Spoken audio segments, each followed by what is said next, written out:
Hello there, and welcome to 7-Minute Roster Reviews. The last one kind of had me stoked, I'm not going to lie. And also, just seeing the surface of this roster, I was like, yep, I know this one's going to be a good one. Anyways, this is Louitx. Louitx. He is our version of the Greek Freak. I mean, look at that Darth Revan, Darth Malik, and BSF. Beautiful. There's a reason why he is our Greek Freak. Anyways, he's a part of the 333rd, or an OG of the 333rd, and hence why he ranks high among us. And also, he is our other foreign time leader, too, so it's always good to have someone on a different time zone as us, so we can try to figure out, oh, hey, what time works best for both, for not only us who live in America, but for us who live overseas. Anyways, that's not the point. Let's get into the video. Let's look at his 5.0 first. He has good clones. I like it. And clones are a solid faction. He has an Ahsoka Tano. Bad Batch. Didn't go out and get them. I can completely respect that. Bounty Hunters. Box. Django. Good for... good enough to pretty much carry the entire Chewbacca event with a Boba Fett as backup, Grief Karga and Cad Bane just to fill in, with Dengar as to fill in to stop it being spread. Okay, he does have Grievous, but they're all low gear, so you have to respect him. And they don't have many stars, so you have to ward off them. No Thrawn here. No, your entire empire is carried by Darth Vader. I don't like that. You need to work on getting a secondary squad, whether it's just with the 5 that you have at 7 stars, or if it's just, getting Thrawn or all that, this and that. I'm guessing you have good Ewoks because you have a C-3PO. Okay, your entire event got carried by Ewok Elder, I'm pretty sure. First Order, non-existent. Galactic Republic, we're going to see the Padme team here of a really good Padme team, where you probably might either put C-3PO, or you might put in R2, or might put in GMY if he does not use GMY with Jedi. Geonosians, he's got Gear 11 plus Geonosians. They're enough to get Watt. We saw his Imperials. Let's look at his Jedi. Jolie, Ballista, Old Ben Ezra. Okay, I see you. Not the greatest. Night Sisters, non-existent. You're doing okay so far.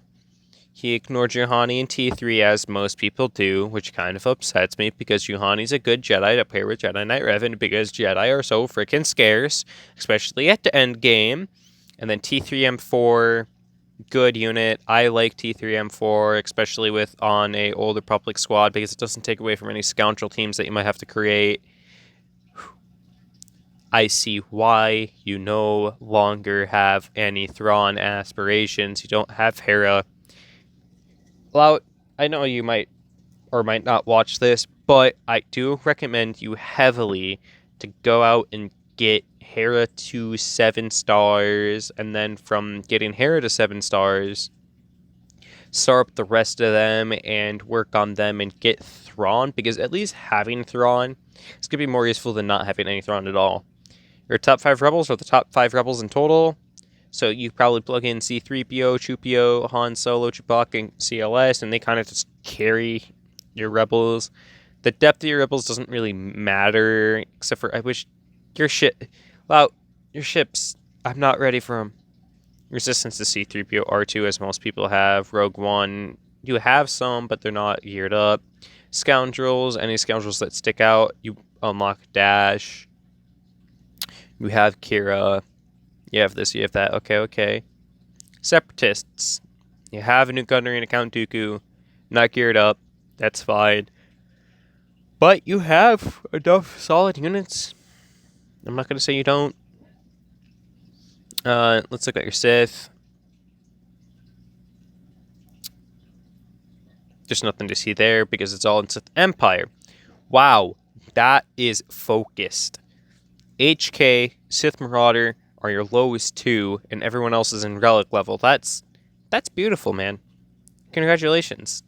Now, I'm sorry, I'm going to Oh, wow. He actually has start shipped, guys. That's great. It's great to see.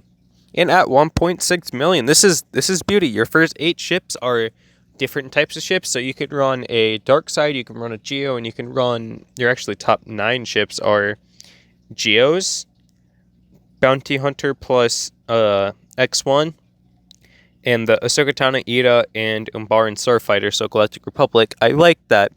Then you get another Separatist, and you get Plo Koons. You get Okay. Okay. Give me a second here. You're telling me you only really have one fleet?